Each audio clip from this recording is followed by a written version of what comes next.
Baru lulus, nggak tahu harus mulai dari mana, pengen apply tapi takut salah posisi, udah apply tapi nggak ada respon. Tenang, aku udah pernah ada di posisi tersebut dan ini 5 hal yang aku harap aku tahu sebelum memasuki dunia kerja. Hai, aku Aya, budak korporat yang suka topik tentang manners, education, productivity, and self-improvement. If that sounds like you, let's be friends. CV itu penting lebih dari yang kamu kira. Mungkin kamu males ya bikin CV kayak, apaan sih ini? Aku nggak tahu harus nulis apa di CV aku. Nah, sebenarnya CV itu ibarat kata appearance. Kalau kamu ngelihat orang, pasti kan yang dilihat dari pandangan pertama dulu kan, dari penampilan dia itu seperti apa. Nah, sama aja kayak CV. CV itu kayak appearance kita, penampilan pertama kita gimana di mata HR. Kalau misalnya kamu bikin CV-nya asal-asalan, cuman tulis, oh kuliah di sini, pernah magang di sini, without any details, bahkan gak ada job desk, gak ada achievement dalam bentuk kuantitatif, menurut aku ya HR gak akan tertarik, or even sekarang pakai sistem pun gak akan tertarik gitu ngelihat appearance yang asal-asalan kayak gitu. Nah, itulah kesalahan yang pernah aku lakukan. Aku menggunakan CV yang umum banget untuk apply dan memang gak ada panggilan untuk next step-nya. Makanya aku belajar lagi dan ternyata CV itu harus lebih detail ya, lebih mendetailkan job desk kamu apa pada posisi tersebut, dan kalau misalnya ada achievement yang bisa diukur dalam bentuk kuantitatif itu lebih baik untuk dicantumkan juga di CV supaya nanti HR tuh lihat, ternyata dia kerjanya ini lebih clear gitu loh, dan juga bisa ngelihat apakah kamu punya suatu pencapaian atau tidak. Dan juga hal yang kupelajari bahwa lebih baik kalau ketika kamu mau apply itu kamu meng-customize lagi CV kamu gitu loh. Jadi misalnya kamu apply di company tentang software dan posisinya let's say tentang tax admin gitu. Nah, kamu harus lebih customize lagi apa aja sih pengalaman yang related ke posisi tersebut. Makanya aku setiap mau apply tuh aku baca dulu job desk-nya apa, terus aku sesuai nih sama CV aku. Apa yang bisa aku highlight supaya nanti HR tertarik sama CV aku. Penolakan itu normal dan realitanya kamu akan banyak menerima penolakan. Emang sih agak sulit ya untuk menghadapi penolakan berkali-kali, tapi perlu kamu ketahui bahwa proses pencarian kerja tuh memang sebuah kompetisi dengan ribuan orang yang ada di dunia ini, khususnya di Indonesia ini gitu. Dan aku mau teman-teman di sini jangan merasa kalau ditolak kamu malah minder, kamu merasa kurang, atau aku sering denger nih temen-temenku kayak, gue emang bukan dari universitas ternama. Nah, menurut aku zaman sekarang perusahaan tuh nggak selalu melihat dari universitasnya. Semua orang tuh punya peluang yang sama, tapi tergantung lagi value kamu tuh gimana sih di mata HR. Makanya seperti poin yang tadi ya, CV kamu tuh harus bagus gitu, harus detail. Dan menurutku semua penolakan itu adalah pengalihan ke arah yang memang ditujukan untuk kamu. Jadi percaya aja, kalau ditolak berarti memang bukan rezeki kamu dan there will be some other path yang memang untuk diri kamu. Nah, daripada kamu sedih berlarut-larut karena penolakan-penolakan itu, lebih baik kamu improving diri kamu sendiri. Bisa aja kamu coba lihat lagi review CV kamu apakah memang sudah sesuai, apakah memang udah eye catching gitu ya istilahnya buat si HR.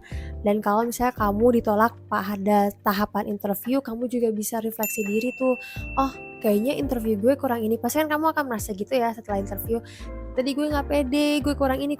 Nah, itu mungkin kamu bisa take notes dan kamu bisa improving tuh. Anggap aja semua yang udah kamu lalui, terutama interview ya, menurut aku tuh adalah sebuah practice. Ya udah kamu interview banyak pun ya nggak masalah. Justru dengan kamu banyak interview, kamu jadi makin belajar apa kurangnya dan kamu bisa lebih better lagi di next interview. Pekerjaan pertama kamu mungkin gak sesuai sama ekspektasi kamu, and I've been there. Mungkin job description yang dituliskan saat kamu lihat suatu vacancy itu bisa jadi kurang lengkap dibandingkan yang realitanya. Ternyata realitanya itu lebih banyak job desk-nya dibandingkan yang dituliskan. Atau bisa jadi job desk yang dituliskan tuh terlalu indah dibandingkan realitanya. and that's totally fine. Menurut aku, pekerjaan pertama kamu tuh dijadikan sebagai stepping stone aja untuk ke tahapan berikutnya atau ke karir path kamu yang lainnya. Nah, justru di pekerjaan pertama kamu gunakan sebagai peluang untuk belajar. Karena kan pasti butuh penyesuaian dong ketika dunia sekolah pindah ke dunia kerja tuh sebenarnya agak beda gitu ya. Menurut aku ya bisa bilang 180 derajat itu berbeda gitu dibandingkan waktu sekolah. Karena kalau sekolah kan kamu ya masih istilahnya dijejelin sama dosen sama guru belajar ini gitu. Sementara kalau di dunia kerja itu adalah pengimplementasian dari apa yang udah kamu pelajari sebelumnya. Nah, di sini kamu bisa belajar sebanyak-banyaknya, explore semua opportunities yang ada di posisi tersebut. Mungkin nggak terfokus pada role kamu aja, kamu bisa explore ke role lain, bisa tukar pikiran sama tim member yang lain, dan banyak hal lah yang bisa kamu pelajari. Selain itu juga, menurut aku ini adalah peluang untuk belajar atau mengembangkan soft skill kamu. Karena di dunia kerja itu gak cuma butuh hard skill, tapi juga butuh soft skill. Jadi banyaklah belajar di pekerjaan pertama kamu dan terus berkembang. Soft skill itu gak kalah penting sama hard skill. Emang pentingnya gimana sih soft skill? Misalnya nih, aku jurusan akuntansi. Let's say aku bisa bikin laporan keuangan yang super bagus, super lengkap, dan juga bisa menganalisis kondisi keuangan perusahaan. Tapi ketika aku diminta untuk menjelaskan ke stakeholders terkait tentang kondisi perusahaan, aku AIWO gak bisa jelasin karena aku gak punya soft skill communication. Nah, kan kalau misalnya kamu udah punya laporan keuangan yang baik, yang keren gitu ya, tapi kamu gak bisa deliver it to the stakeholders, gimana cara stakeholders tahu bahwa kinerja kamu tuh bagus? Kamu mau nyuruh stakeholdersnya baca sendiri, emangnya dia ngerti? Kan enggak. Makanya di sini kamu bisa lihat kan contohnya bahwa soft skill itu nggak kalah pentingnya. Justru soft skill inilah yang menjadi penunjang suksesnya karir kamu.